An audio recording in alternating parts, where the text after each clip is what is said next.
इस सत्संग में गुरु का प्रसाद बंटता है और इस प्रसाद की बहुत बड़ी महिमा है। गुरु प्रसाद क्या है? गुरु कहते हैं ज्ञान को। गुरु नाम है ज्ञान का, अर्थात गुरु प्रसाद का मतलब हुआ ज्ञान का प्रसाद। और यह प्रसाद सिर्फ मनुष्य के लिए है, देवता भी नहीं खा सकते। और इस प्रसाद के खाने से क्या होता है?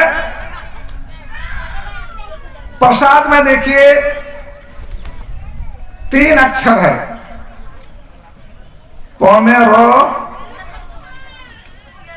जोड़ सो में आकार और जोड़ 2, 3 हुआ। तो पोमेरो का मतलब क्या? प्रो का मतलब हुआ परम प्रभु। श्री सतगुरु देव, परम श्री सतगुरु देव, परम प्रभु परमात्मा। प्रो माने और सा माने साक्षात। बच गया क्या? दो माने होता है दर्शन। इस प्रसाद को अगर आप खाएंगे, अच्छी तरह से श्रवण करके, मनन करके, निध्यासन करेंगे तो परम पिता परमात्मा का साक्षात दर्शन होगा। बोलिए प्रेम से। इसलिए ध्यान से सुने बाबा लोग। अभी हमरे भजन के प्रवचन के बाद 2 बाबा हैं। बगल में अनुपम बाबा और फिर है आनंद बाबा। तो दोनों को मिला दीजिए, क्या हुआ? अनुपम आनंद। आनंद ही आनंद मिलेगा। हम प्रवचन करेंगे आनंद नहीं मिलेगा। आनंद कब मिलता है? जब सुख भी नहीं, जब दुख भी नहीं, तब आनंद। जहां जब सुख होता है वहां दुख भाग जाता है, ठीक है। जहां जब सुख होने लगता है तब दुख रहता है नहीं। और जब दुख होने लगता है सुख को पता नहीं। जहां सुख दुख नहीं है, कुछ भी नहीं है, वहां आनंद है। वही परमानंद है, वही अनुपम आनंद है। आप लोग सुनेंगे, मैं समय ज्यादा नहीं लूंगा। आज का विषय है मनुष्य शरीर की विशेषता, महिमा। और कौन कर रहे हैं उपदेश? प्रजा को उपदेश कर रहे हैं भगवान पुरुषोत्तम राम। उनका उपदेश हो गया, उनका प्रवचन हो गया, तो उनके प्रवचन के बाद जो हम लोग जो प्रवचन करेंगे तो क्या उतना मीठा लगेगा? जहां भगवान का उपदेश हो गया वहां हम लोगों का उसके सामने क्या है? इसीलिए मैं उन्हीं के बात को दोहरा दूंगा। सिर्फ वो क्या किए हैं? एक बार रघुनाथ बुलाए, गुरु तिज पूर्वासी सब आए, बैठे गुरु तिज अरु मुनि सज्जन, बोले वचन भक्त भय भंजन। सबको बैठा करके बुला रहे हैं। सुना हूं सकल पुरजन मम्बानी, कहूं न कछु ममता उरे आनी, नहीं अनीति नहीं कछु प्रभुताई, सुनहु करहु जो तुम्हें सुहाई, जो अनीति कछु भासहु भाई, आ तो मोहि बर जाऊं भाई बिसराई। हे भाई, मैं अगर कुछ अनीति की बात कहूं तो डर भय छोड़ करके टोक देना। और इतना समझाने के बाद यही जो पाठ में हुआ, बड़े भाग मानुष तन पावा। भगवान राम कहते हैं बड़े भाग से मानुष तन पावा। कैसे बड़े भाग कैसे हुआ? शॉर्ट से सुन लीजिए, लंबी बात अभी कहने का समय नहीं है। बड़े भाग इसलिए बहुत बड़ी लंबी सजा प्राप्त करके, लंबी सजा मतलब लाखों लाख जुगों जुग बरस बीत गया, इतनी लंबी सजा, तब मनुष्य का शरीर मिला है। चार खानी देखिए, एक है कौन खानी, पहले कहते हैं उसको, सबसे पहले अकुरज, एक खानी है अकुरज, जिसको कहते हैं वनस्पति जगत, पेड़ पौधे। देखिए उस जोनि में हम लोग घूम करके आए हैं। क्या है उस जोनि में? जड़ प्रधान है, एक जगह खड़ा। आप चल नहीं सकते थे, न हिल सकते थे, न डुल सकते थे, न चिल्ला सकते थे, न बोल सकते, कुछ था? दुख प्रकट करने का होता था तब क्या होता था? पत्ता कुम्हला जाता था, तब पता चलता था कि इस पेड़ को कुछ कष्ट है। देखिए उसके बाद आप आए उस मज जोने में, पिल्लू पको, जिसमें कि पिल्लू पोका जो होता है, देखिए पखाना का टंकी आपको याद कर लीजिए, उसमें कीड़ा रहता है। क्या जीवन है? एक जगह खड़े, अब थोड़ा बहुत हिलने डुलने लगे, इतने ज्यादा हुआ। और उसके बाद अंडज जोने में आप आए तो देखिए, अंडज माने अंडा के भीतर में कहीं है, खिड़की है, द्वार है, रोशनदान है, कहीं कुछ अंडा में निकलने का है उसमें।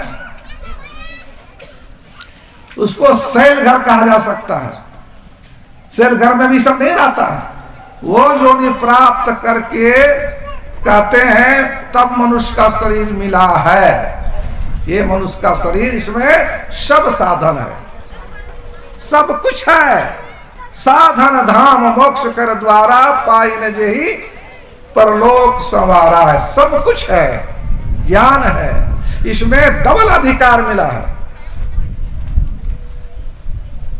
भोजन भी कर सकते हैं और भजन भी कर सकते हैं। दूसरे प्राणी सिर्फ भोजन कर सकता है लेकिन भजन नहीं कर सकता है, नहीं कर सकता है। ये अधिकार है, दो अधिकार है। मैं तो कहता हूं 84 लाख प्रकार का जोनिया जो है, 83,99,999 एक तरफ, और एक तरफ सिर्फ मनुष्य, फिर भी बराबर नहीं होगा। ये शरीर मिला है आपको। इसीलिए संत महात्मा लोग कहते हैं इस शरीर की बहुत विषय अनुपम देन, परमपिता परमात्मा का अनुपम देन है, अनुपम उपहार है यह शरीर। लेकिन बड़े भाग का, अरे धुनकारी को भी मनुष्य का शरीर मिला था ना? नहीं मिला था? कहां चला गया वो? प्रेत जोनि में। बड़े भाग मानुष तब हुआ, उसके लिए बढ़िया। बड़े भाग तब होगा जब मनुष्य शरीर का जो काम है, इसका जो सदुपयोग करने का जो है, वो सदुपयोग अगर नहीं किया तब तो यह मनुष्य बड़े भाग नहीं। जब इसका सदुपयोग करेंगे, इसका जो करने का काम है वो करेंगे, तब बड़े भाग है। आप सुन रहे थे हमारे पूज्य बाबा से, क्या सुन रहे थे? नर तन सम नहीं कवन देही, जीव चराचर जांचत जेही, नरक स्वर्ग अपवर्ग निसेनी, ज्ञान वैराग भक्ति सुख देनी। 6 बात आई है। नरक, स्वर्ग अपवर्ग 3, ज्ञान वैराग और भक्ति। इतना चीज देने वाला है। और सबसे पहले क्या आया? नरक। यही ना आया? नरक को भी आप एक तरफ कर लीजिए और 5 को एक तरफ कीजिए, तो कौन बड़ा होगा? नरक बड़ा होगा? नहीं होगा। यह है क्षितिजल पावक गगन समीरा, पंच रचित यह अधम शरीरा। यह अधम शरीर है। शरीर का माने होता है श्रीयते प्रतिक्षणम इति शरीरम। जो प्रति क्षण घटते रहता है, सड़ रहा है, इसकी आयु जा रही है, इसलिए इसका नाम हुआ शरीर। यही जो स्थूल शरीर जो बोला 5 तत्व का क्षितिज जल पावक, इसी से बना है स्थूल शरीर। यह स्थूल शरीर क्या है जानते हैं? यह इसके अंदर स्थूल का गुण है अंधकार। स्थूल शरीर, स्थूल का गुण है अंधकार। इसलिए जहां तक ये शरीर है, शरीर का 2 भाग किया गया है, यहां से यहां तक। इसको कहते हैं पिंड, इधर ब्रह्मांड, इधर अंधकार भरा हुआ है, नरक है। ये अंधकार भरा हुआ, गंदगी से भरा, जितना द्वार है सब द्वार से गंदगी निकलती है, सबको पता है। इसी को कवि साहब ने कहा कि बाबा मोरा एक बगिया लगौले, एक महुआ एक आम। ये महुआ है इधर, आम है ब्रह्मांड उधर, प्रकाश मंडल में उधर है ब्रह्मांड। तो आम माने अमृत, उधर अमृत मिलेगा, इधर विष मिलेगा। इसलिए संत महात्मा लोग कहते हैं कि इस शरीर का सदुपयोग ईश्वर भक्ति करने पर है। अगर ईश्वर भक्ति छोड़ करके आप विषय वासना में मांस, मछली, नशा सेवन, पंच पाप कर रहे हैं, मनुष्य शरीर पा करके, तो इस शरीर का दुरुपयोग कर रहे हैं। तब बड़े भाग नहीं, तब क्या होगा? इस नरक जाना पड़ेगा। अंधकार में रह करके, अज्ञान में कारण अंधकार में, यह नरक का सीढ़ी है, नरक में जाना पड़ेगा। इसीलिए संत महात्मा लोग कहते हैं कि नहीं, साधन धाम मोक्ष कर द्वारा पाई न जेहि पर लोक सवारा। भगवान राम कहते हैं इस शरीर के अंदर में क्या है? मोक्ष, मुक्ति प्राप्त करने का द्वार है। देवताओं को भी वह द्वार नहीं है, हम लोग को मिला है। मैं एक दोहा जो नीचे है उसका अर्थ कह करके मैं समाप्त करूंगा, क्योंकि ज्यादा समय हमारे कुछ बाबा लोगों को देना मेरा कर्तव्य बनता है। कहते हैं मनुष्य शरीर पाकर के अगर भक्ति नहीं किया, सो परत्र दुख पावई, सिर धुनि धुनि पछताए, काल ही कर्म ही सुर ही मिथ्या दोष लगाए। कौन पछताता है सिर धुन धुन करके? कौन पछताता है? इस कथा विचार कीजिए। बुढ़ नहीं पछताता है, जो होशियार है ना, जो कुछ पढ़े लिखे लोग हैं, वो सब सिर धुन धुन के पछताता है। कब? परत्र माने मरने के बाद, जब उसको यमराज वहां जब दुख देते हैं, तब वो सोचता है कि नहीं, धोबे में सत्संग हो रहा था, वहां जब मैंने गया था, कह रहा था कि मनुष्य शरीर भक्ति करने के लिए है, लेकिन मैंने नहीं किया। अगर कर लेता तो आज हमको ये दुख। वो लोग पछताता है, होशियार लोग पछताता है। सो परत दुख पावई, सिर धुनि धुनि पछताए, और काल ही कर्म ईश्वर ही मिथ्या दोष लगाए। काल को, कर्म को, ईश्वर को दोष कौन लगाता है? होशियार नहीं लगाता है, मूर्ख आदमी लगाता है। जो चतुर नहीं है वह कहता है हमको समय नहीं मिला तो हम भक्ति करते। काल नहीं, कर्म हमारे कपार में नहीं लिखा था भक्ति करने का है। काल नहीं, ईश्वर ही, ईश्वर ने हमको गरीब बना दिया, फलना बना दिया।